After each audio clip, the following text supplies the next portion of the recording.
And good evening, chat. It is a pleasure to be back from the OGC conference where my guest and I were able to meet in person for the first time and bring to you episode 42 of American Spirits, wherein Thomas Wayne Riley is left holding the bag. B. Mr. Riley, how are you? I am fantastic. Thank you all for having me. So we began our discussion of the Alamo last week. We got up to the point where Santa Anna was laying siege. Where do we go from here? Well, I think we just jump right into it. My sound quality won't be as good as usual. I'm out of town, but this will be a little shorter episode, but I'm going to get into the siege of the Alamo and Goliad. Ah. So I think we should pick up right where we left off with the bells in San Antonio ringing on February 23rd. And those bells are ringing because Santa Anna and his army had arrived. And so these men of the Alamo, those that had them ran and got their families. They pulled them all into the Alamo. Jim Bowie, he by this point he was either dying of typhoid or tuberculosis, but he gathered his dead wife's sister-in-laws or his sister-in-laws. And when the gate was closed, there were 150 fighting men around. The number, I could never find a concrete number, and 25 women, children, slaves, and civilians. Do we know what percentage this 155 represented of the whole force? Did pretty much everyone go to the Alamo, or was there a contingent that headed for the hills? So there are more men that show up to the Alamo. And on the last night of the siege, I'll get to it, but some leave, but it's only one group of people that leave. And so the women in town, when all these people were running to the Alamo, there's a famous quote from one of the women who said, she was crying. She said, "Poor fellows, you will all be killed." Oh, it's like a portent. So, and the worst omens are accurate ones. yes, unfortunately, and there are more to come. Mm. So that night, the 23rd, Travis wrote a letter to the men in a town called Gonzales, and he said, "The enemy in large forces inside. We want men and provisions. Send them to us. We have 150 men and are determined to defend the Alamo to the last." So he also sent a letter to Goliad, which was a town recently renamed by the Mexicans, and it had a fort in it, Fort Defiance, and the Texans, not the Americans, the Texans had taken it, and there were about 300 men there. And so Travis said, "Send these 300, almost 400 men, please, right now." And he says the same thing. We will defend it to the last. So Santa Anna rode into the town square of San Antonio, and the Mexicans raised a bright red flag in the square. No quarter will be given. So inside the Alamo, which was a giant fortress, it wasn't just the church, Travis, the leader, William Barrett Travis, assigned everyone a spot on the walls or on a cannon or at a palisade to make sure that it was well defended. And sorry, I lost my place here for a second, but to remind the audience, how many men is Santa Anna bringing? 6,000. And about 1,000 arrived, and then over the next 13 days, men arrive every hour, almost every minute. It was a very long, drawn-out column. They got stuck in a blizzard. They lost almost 100 men to a blizzard. They were all Maya Indians, actually, because they weren't used to the cold. They got diseases. It was a tough march for Santa Anna, but we're not here to talk about Santa Anna's tough march. Yep. So on the first day, Santa Anna opened up all of his cannons that were there because more would arrive and besieged the walls 24 hours a day for the next pretty much 13 days. And are these walls just adobe, or are they? Yes, but they're very thick. Okay. They're very thick, and the entire siege, the 13-day siege, the men inside the Alamo are constantly repairing and mending the walls. And it's a never-ending job. But Travis wrote a very famous note that eventually the entire world would read. So I'll have to read that really quickly. All right. To the people of Texas and all Americans in the world, fellow citizens and compatriots, I am besieged by 1,000 or more of the Mexicans under Santa Anna. I have sustained a continual bombardment and cannonade for 24 hours and have not lost a man. The enemy has demanded a surrender at discretion. Otherwise, the garrison are to be put to the sword if the fort is taken. I have answered the demand with a cannon shot, and our flag still waves proudly from the walls. I shall never surrender or retreat.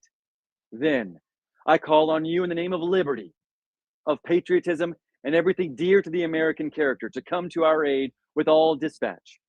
The enemy is receiving reinforcements daily and will no doubt increase to 3,000 or 4,000 in 4 or 5 days. If this call is neglected, I am determined to sustain myself as long as possible, and die like a soldier who never forgets what is due to his own honor and that of his country. Victory or death. Hmm. William Barrett Is it- Travis. Was this call for aid made in any expectation that aid would come? What was the practical possibility of a relief column? Yes, every man in this fort suspect or hoped and assumed reinforcements would come and attack Santa Anna's rear while he was readying the forces around the fort. Hmm. That's why he sent the note to Colonel Fannin at Goliad saying, "Bring me your 400 men." He sent a letter up north to the fledgling, flailing about Texas government and said, "Please bring me men." Now, this will not be heeded, the call, but they will, until the very last moment, expect and assume that help was coming. Hmm. I mean, they were not hell bent on dying. They would die, they would sacrifice themselves if it came to that, but they were convinced they could hold out until reinforcements came. Hmm. And they had a lot of cannons that Coase, Santa Anna's brother-in-law, had left after they took San Antonio and the Alamo the first time, back in December, I believe. Hmm. And so they were prepared to die, but they did not want to. Hmm. Fannin and Goliad, he would receive the letter, and he would try to get his 320 men and their cannons there, but they only made it a couple miles before they talked themselves out of it and went back to the fort. And the excuse was, well, Santa Anna sent about 1,000 troops towards us, and if we leave, we might be overtaken on the road or killed, at the Alamo. So we should defend this fort. Now, Hmm. their fate will be the same as those at the Alamo, but they didn't know that. It's almost as if they could hang together, or they would assuredly hang separately. That sounds very familiar. Hmm. So in Gonzales, the first town that Travis sent a letter to, a 26-year-old man named George Kimball, he gathered 32 men, and they did, after reading the victory or death letter, they marched against all odds towards the Alamo. Hmm. And the Mexicans weren't expecting them. So they rode right up as fast as they could to the walls. They opened the gates, and they were welcomed in as heroes.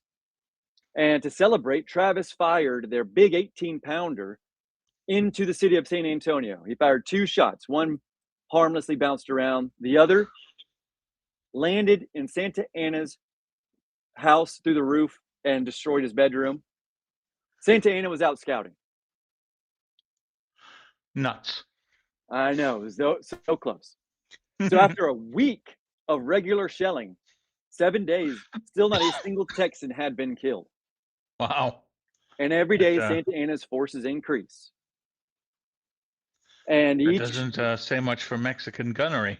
no, it does not. But the bigger guns were on their way still. They were being dragged through the sand and the chaparral and across rivers. They would never arrive, actually, but it's because Santa Anna jumped the gun. But we'll get there. But every night, Santa Anna would surround and move his men closer to the fort. So every single night, the Texans would wake up and the Mexicans were closer. Hmm. And every night, the Mexican bugles played. Every night, the shelling continued. The Texans weren't sleeping. It was a tough time. But the sharpshooters, especially Davy Crockett and his Tennessee volunteers, they kept the Mexicans on their toes. Mexicans couldn't do little maneuvers against the fort to find a weak spot because they would get sniped. Hmm. And there's a little great story every night. Davy Crockett and a Scotsman that was there, they would have dueling fiddles and bagpipes to keep the men's morales up. On the 3rd of March, sorry. What was the ammunition situation at the Alamo? Did they have enough for the whole fight, or were they running out pretty quick, or what was that like? So they assumed, so they held their shots. Hmm. While in the 13 days, while the Mexicans got closer, they held their shots unless it was absolutely necessary. Their cannonballs were low. Their grape shot, they had quite a bit of that because they picked up every piece of scrap metal they could and tore it down and, just shoved it into the cannon, and it will do great damage against the Mexicans.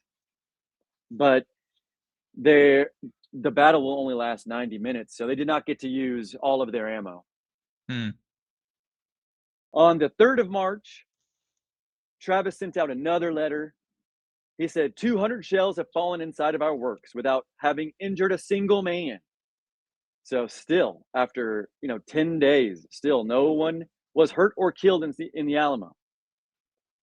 So the spirits of my men are still high. I look to the colonies alone for aid. Unless it arrives soon, I shall have to fight the enemy on his own terms. I will, however, do the best I can, and I feel confident that the determined valor and desperate courage heretofore exhibited by my men will not fail. Hmm. So he ends it by saying, the victory will cost the enemy so dear that it will be worse for him than defeat. How is he getting these letters out? So after every letter he sends, he waits till about midnight and he sends a Texan who knew the land on horseback they'd open the gates and the Texan would fly out, and all of the couriers got to where they were going. None were captured, none were killed. Wow. Yeah. Doesn't say much for Mexican picket lines. No, I don't. I mean, Santa Anna was holding fandangos. He hosted a wedding during this time. I don't know how serious. I mean, he was serious, but he's also Santa Anna, so he made a lot of blunders along the way to his Pyrrhic victory here. Hmm. He wrote more letters, got them sent out, and on the 2nd, he pleads with the Texas government, please, so he tells them, if independence is not declared, I shall lay down my arms, and so will the men under my command. But under the flag of independence, we are ready to peril our lives 100 times a day, and to dare the monster who is fighting us under a blood-red flag, threatening to murder all prisoners, and to make Texas a waste desert. So he sent that out on the 3rd, but the day before, the Texans had declared independence. Ah. So Travis will die without knowing that, but he got his wish of Texas independence being declared. Hmm. On the 4th of March, 1836, the cannons and the Mexicans were only 250 yards away, and there were still no casualties. On the 5th, they were 200 yards away, and the Texans could see the Mexicans making ladders to scale the walls, and holes were starting to finally appear in the walls of the Alamo. Hmm. It is said that Davy Crockett declared, I think we had better march out and die in the open air. I don't like to be hemmed up. But he did not say that. It was an artilleryman named Henry Warnell, but the sentiment was probably felt by many of them. Hmm. So on the evening of the 5th, this is their last night alive, Travis gathered everyone he could, and he gave them the option to flee if they desired, or they could stay, fight, and die. Now, it's apocryphal. I'm not sure this man was real, but only one man chose to flee, and that was a European who'd fought with Napoleon named Louis Rose. Still not sure if that man is real, because his story was made up like 30 years later.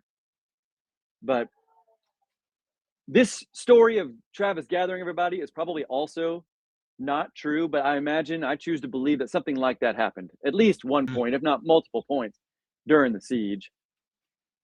They must have by now known whatever reinforcements could be mustered. There was no way they could get to the walls, and by now there were 5,000 Mexicans.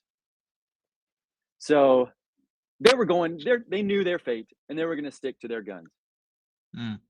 And this was the night where, on the 5th, where quite a few Mexican Tejanos did end up leaving the walls, and especially a Mexican Tejano woman who would go to Santa Anna's tent and tell him that the Alamo is ripe for attack. The men are running low on food, they're running low on firewood, their morale is low. You should attack right now. Mm. Santa Anna's officers were like, that's completely unnecessary. The siege cannons will be here in a few days. We can wait them out. They cannot survive in there. They will surrender and we can arrest them. Santa Anna said, no, we're going to set an example. And he said, quote, an assault would infuse our soldiers with that enthusiasm of the first triumph that would make them superior in the future to those of the enemy, end quote. Yeah. I'm sure the soldiery was very enthusiastic about this. Yes, I know. His officers wrote about it, and one of them, De La Pena, I think was his name, he said something to the effect of, why does Santa Anna always have to shed so much tears and blood? Mm-hmm. So that the 5th was the last time someone left, and that was 16-year-old Jim Allen. He took a final plea from Travis to fan at the Goliad. He escaped at midnight on a bareback horse, and he did make it to Goliad. Mm.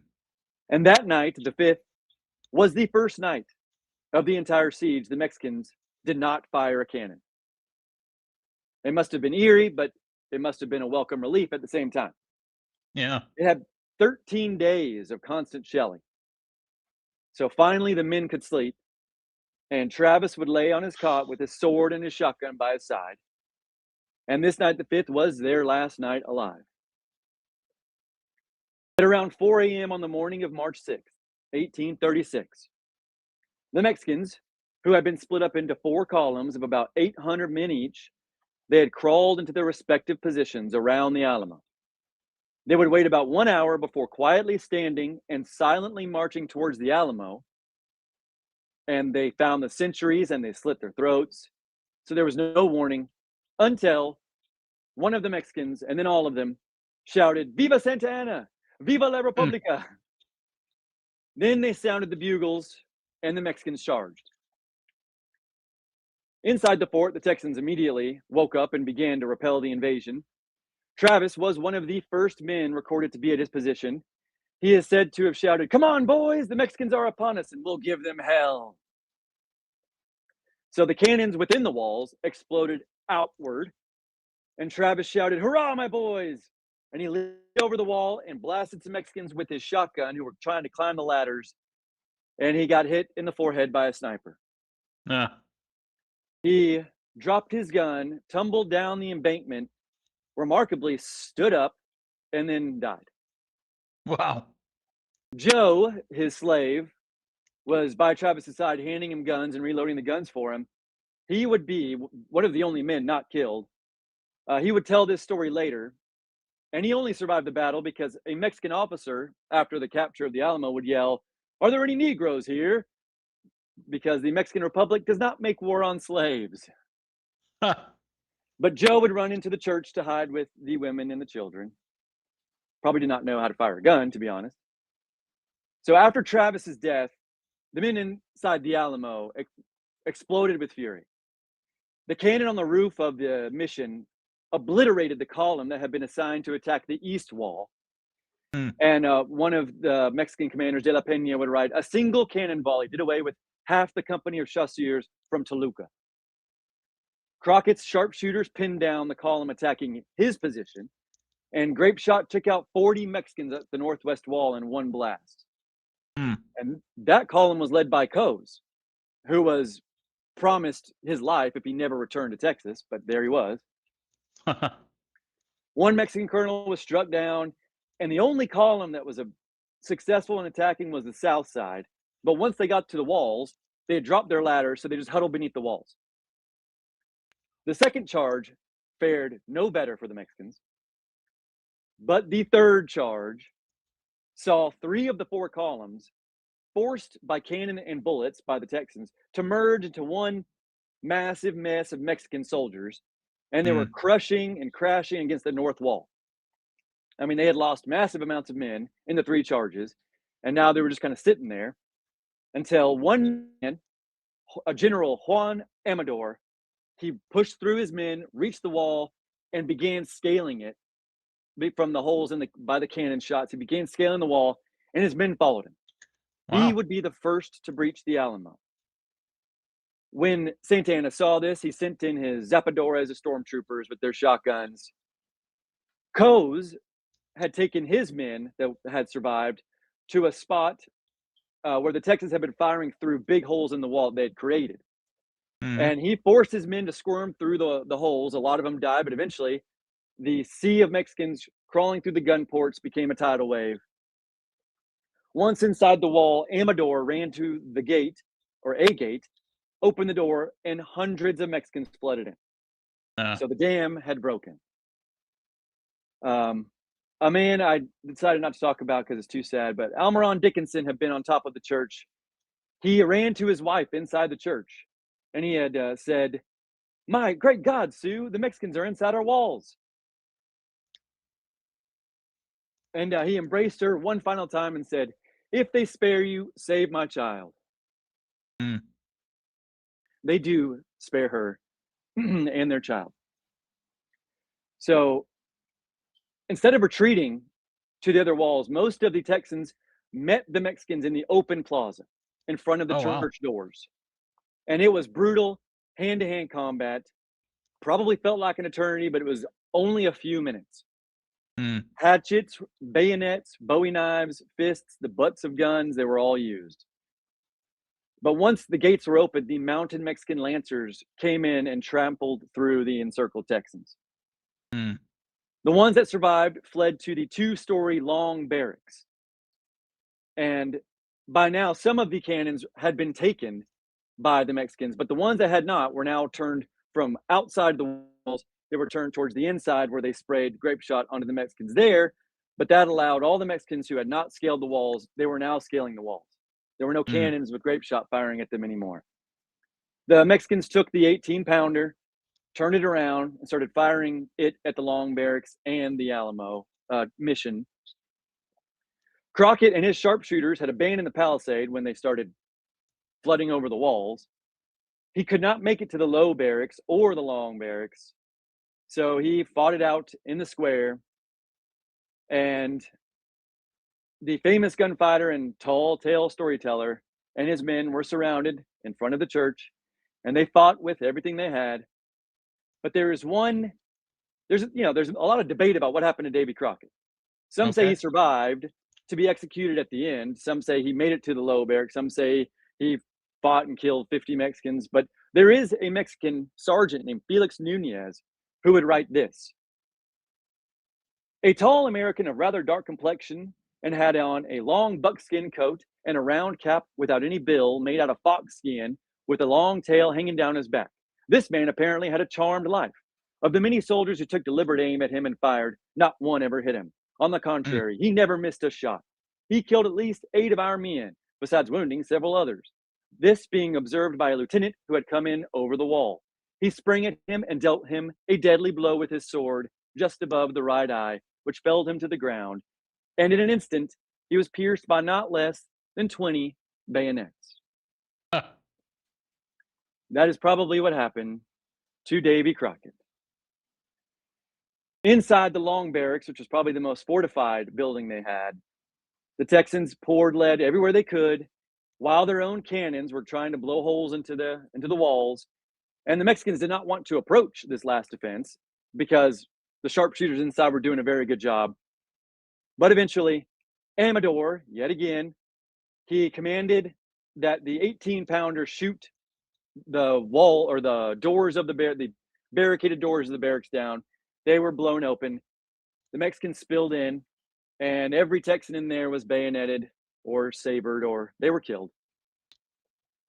At about the same True. time, Jim Bowie, who by now was unable to stand, he was in the Low Barracks, and Mexicans burst into his room where his sister-in-laws were as well. And they recorded that the Mexicans surrounded him and, quote, tossed Bowie's body on their bayonets until his blood covered their clothes and dyed them red.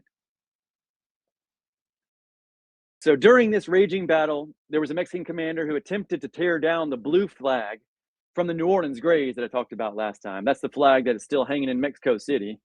Mhm. He was killed, so another commanding officer finally raised the Mexican tricolor over the wall.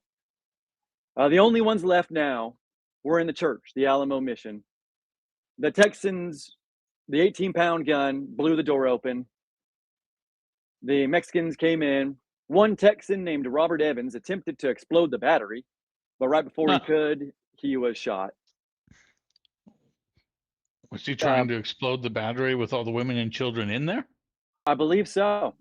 I think he Wow. was going to take everyone out. I did a Zebulon Montgomery Pike series, and there was a great battle of 1812 in Canada. I don't remember what lake. I think it was Lake Erie. I don't remember, but a Zebulon Montgomery Pike was killed when the British exploded their battery. It was the largest explosion up until a long time, like in the world ever. And he got hit by like a falling debris, but it could have been pretty massive explosion. There might not be a San Antonio today. So the last killed who were not taken prisoner and were not taken prisoners were teenage boys. They killed the Anglo teenage boys. 5 or so men survived the initial battle and were brought to Santa Ana. He was now in the plaza, surrounded by piles of dead Mexicans and Anglos. One of his officers, a general named Manuel Castrillon, pleaded with the man to spare these Texans' lives. He was saying something about the principles regarding the rights of men. Santa Ana ignored him, and at his signal, the men were all bayoneted in front of His Excellency. Hmm. But De La Pena would write, "These unfortunates died without complaining and without humiliating themselves before their torturers." So in less than 90 minutes, the battle was over. Anywhere from 183 to 257 Texans were dead. The Mexicans lost anywhere from 110 to 1,500. I think it's more like 600. Hmm. Santa Ana would say of the Alamo, "It was but a small affair." But one of his From small affairs, mighty revolutions grow. exactly, and that's exactly what happened.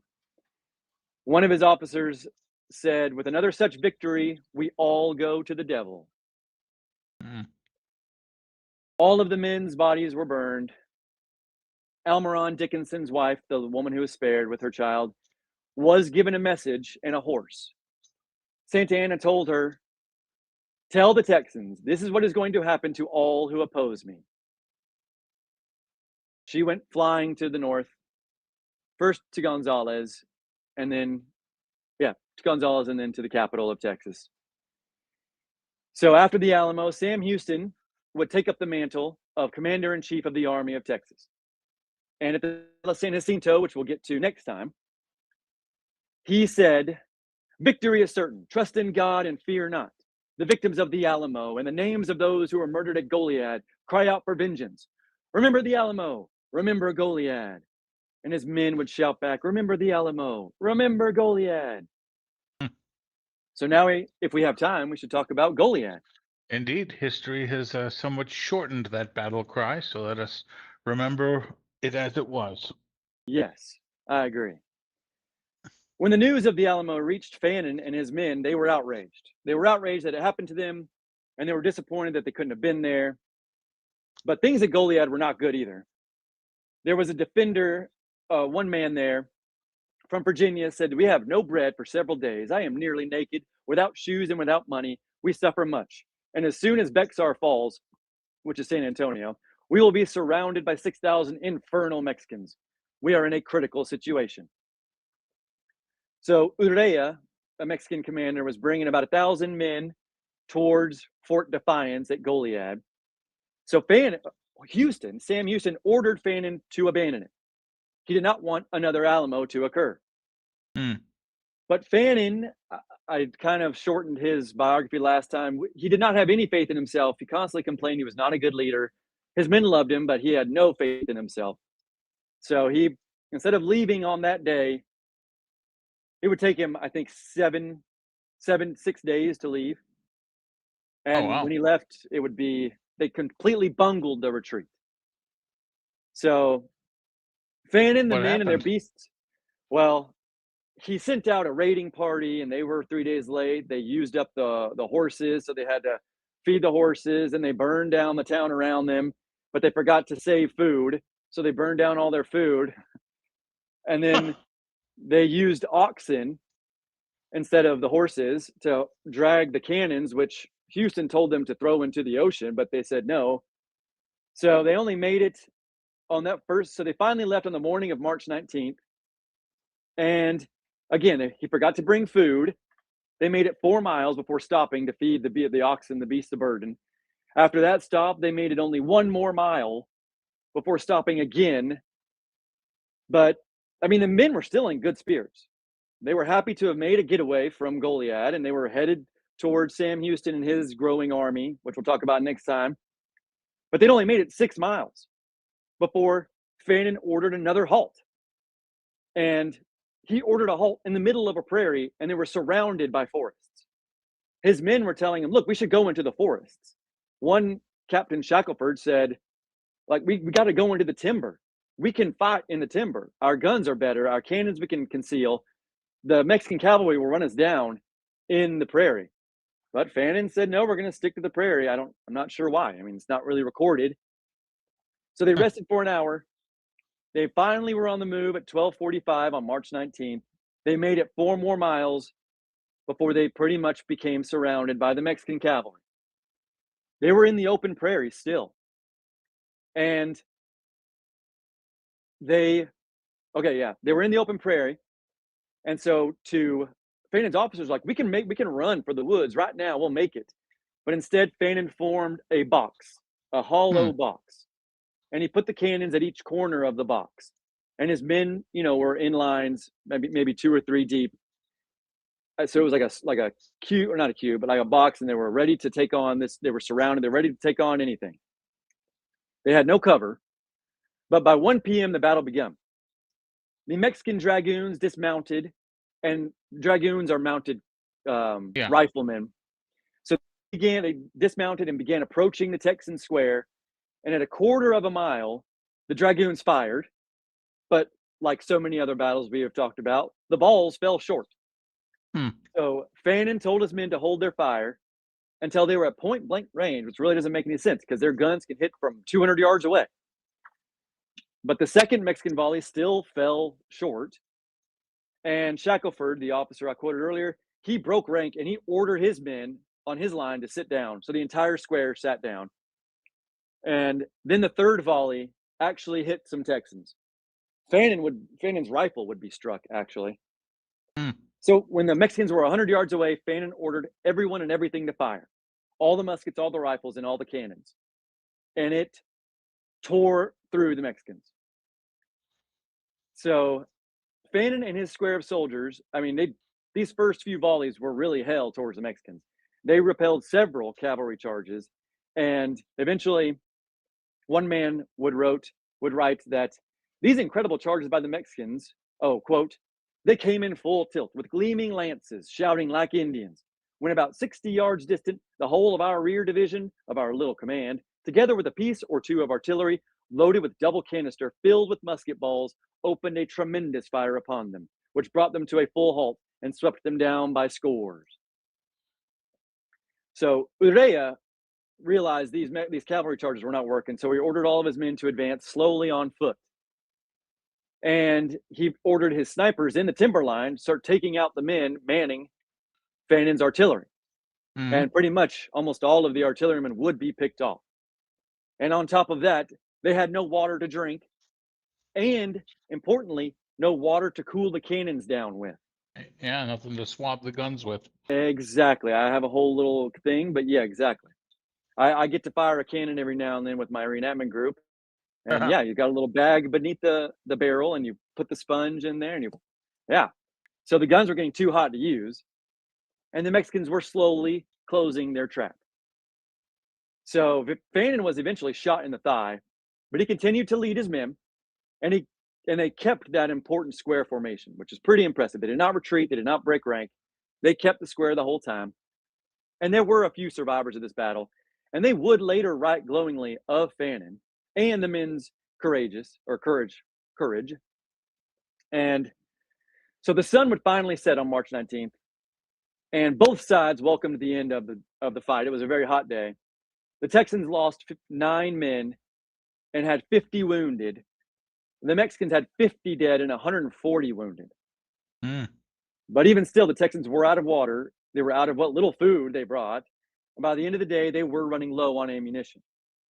And the Mexican snipers had taken out all of their oxen. So they were surrounded by their beasts of burden. The night, of course, got cold and rainy. So they got to drink, but also that destroyed all the rest of their powder.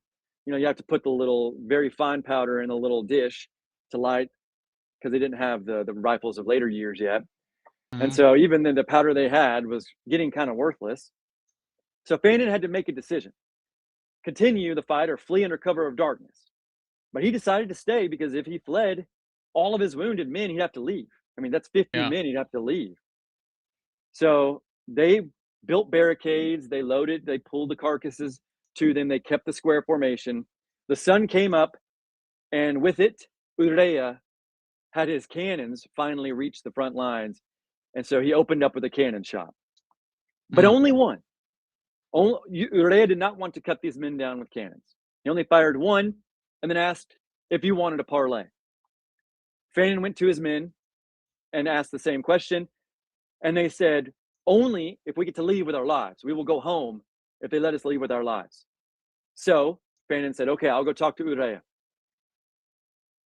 Urrea said, I cannot promise you that. Some of you may die. You do not get to make terms, but if you surrender, I will try to protect your men. So Fannin went back and for some reason told the men, yes, we'll be okay if we surrender. Probably his only option. But with that, the men surrendered, laid down their arms, and they were marched under arms back to Goliad. So I'm reading my notes here. So these men were considered pirates by the Mexican government, and pirates get no quarter. They only get killed. Urrea knew that. He did not want this to happen. There's a great quote from a book called The Texan Iliad. If you want to learn about Texas Revolution, that was my favorite source, by Stephen Hardin. So here's a quote from him and also quotes other people. So Urrea wished to elude these orders as far as possible without compromising my personal responsibility. He respected Fannin and his men for their courage, and as a man of honor, he had no desire to play the role of executioner. Yet, as a professional soldier, he was also obliged to obey the direct orders of his superior and the official dictates of the government. Urrea described his dilemma. Fannin and his men doubtlessly surrendered confident that Mexican generosity would not make their surrender useless, for under any other circumstances, they would have sold their lives dearly, fighting to the last. I had due regard for the motives that induced them to surrender, and for this reason, I used my influence with the general-in-chief to save them, if possible, from being butchered, particularly Fannin. I obtained from His Excellency a severe reply, repeating his previous order, doubtlessly dictated by cruel necessity. So, like at the Alamo, Santa Anna was taking no prisoners. He was there to put down a rebellion, just like he'd done with his boss 20 years before. He was going to teach the Texans a lesson, and he wanted no Anglos remaining in Texas. That was his goal for the end of this war. It was pure extermination. Santa Anna would write, an example is necessary. Urrea did not want to kill these men, especially Fannin, but he had his orders. But he was not going to carry them out. He made a Colonel Jose Nicolas de la Portilla do it. And Portillo had this journal entry like, I didn't get any sleep last night. This sucks. I don't want to do this. Pretty much. On March 27th, after almost a week of being held prisoner at Fort Defiance, the Texans were separated into 4 groups. They were told they would be marched to Matamoros. They were then marched off in 4 different directions. And during this march, the Texans were singing. They were hopeful. They had fought bravely, but now they were overpowered and now they were going home. But their Mexican guards the entire time were unbearably silent. After some time, each of the four groups were told to halt. And at this point, they were deliberately and savagely shot, bayoneted, and slashed with butcher knives from 3 feet away. Mm. A survivor, one of the New Orleans Greys, a man named Ehrenberg, he would write, "A command to halt given in Spanish struck our ears like the voice of doom. The Mexican officer shouted at us to kneel. A man who spoke Spanish cried out, and a fearful crash interrupted him. Then all was quiet. Thick clouds of smoke rolled slowly toward the river. The blood of my lieutenant spurted on my clothes. I saw no more. Quickly making up my mind, I sprang up and took advantage of the thick smoke from which hid me, to make for the river. A heavy blow on the head from a sword made me reel. The small form of a Mexican lieutenant emerged from the smoke. In a moment, I was on him. He did not put up any fight, but fled. I jumped into the waters, yelling, 'The Republic of Texas forever!'" End quote. Wow. So Fannin was informed of his fate. And after hearing of his coming demise, he asked that his watch be given to his family, he be shot in the breast, and he be given a good Christian burial. So by this point, the wound to his thigh was so bad that he could not stand. So a chair was brought to him.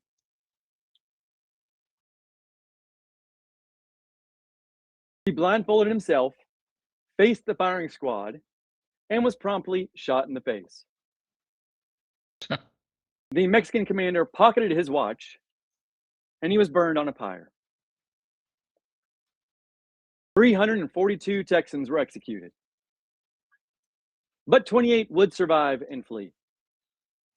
Remember the Alamo, remember Goliad. Remember, indeed, if anything, the story of Goliad is more affecting than that of the Alamo. Mm-hmm. Yes. Yeah. And so this particularly, which we can talk about next time, but this particularly would upset Americans, almost more so than the Alamo. This was, to the Americans that read about it in the newspaper, treacherous villainy. Unchivalrous. Yes. At least at the Alamo, they fought bravely. But this, they were unarmed, marched, and massacred.